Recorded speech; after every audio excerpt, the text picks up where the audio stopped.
Good morning. We have our own jobs and businesses, and we are not dependent on this organization for our living.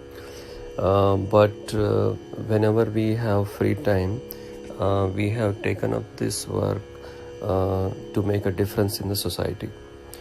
Um, this institution is located in Ahmednagar, Maharashtra, and it is basically a Vedic Gurukul where very small kids, 10 to 11-year-old kids, they come from all parts of India and live here for a duration of 12 to 14 years and take education of Vedas and Yajna. This kind of system was there prevalent during olden times, during Lord Krishna and Lord Rama's time. As you know, Lord Krishna lived in Sandipani Guru's ashram, and Lord Rama lived in Vasisht Rishi's ashram for a long duration to take education.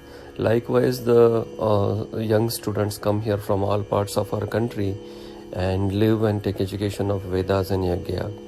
And the reason behind doing the Karya of Vedas today is because the divine power is generated from the chanting of Vedas and Yajna. And this divine power is very beneficial to entire mankind. It has deep effects on the nature. It has deep effects on the mindset of the society, and it has deep effects on the prosperity and peace in a nation. If you think about it, India used to be known as the most prosperous country in the world. We had 23% of world's GDP at one point in time. And all this prosperity and peace was a result of Vedic chanting and the balance and harmony which people had maintained between their personal lives and between their religious practices and religious rituals.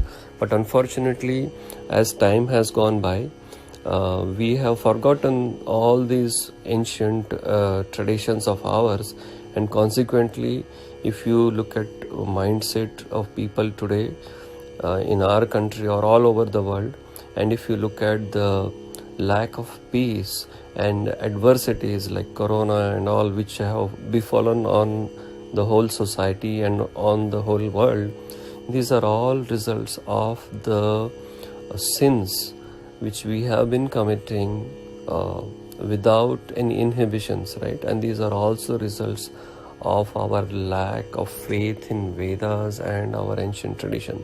So the whole objective of doing this work is that we bring the importance of Vedas to people, and also we give an opportunity for the entire society to contribute for this noble cause.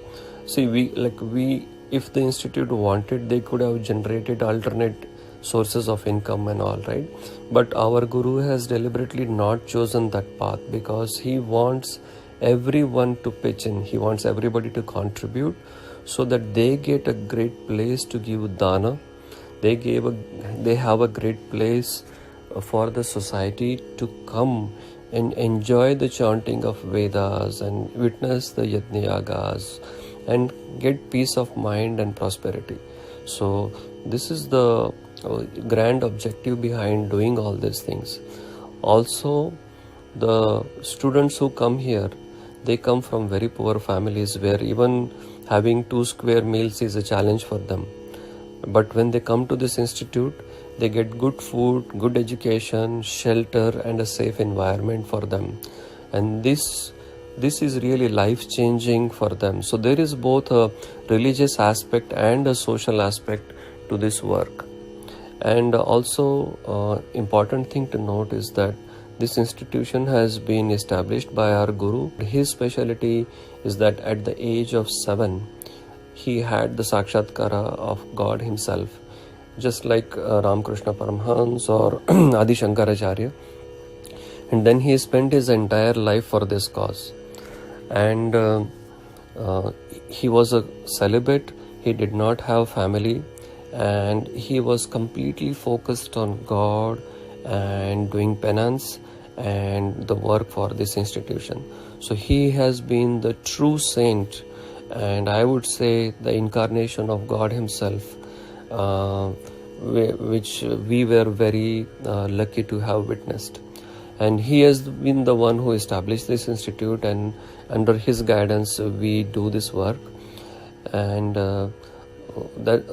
that's why I would request that please help for this divine cause and get blessings from God. You utilize this opportunity to give dana and make a difference both in your life as well as the difference to the whole country and humanity in general. Thank you so much.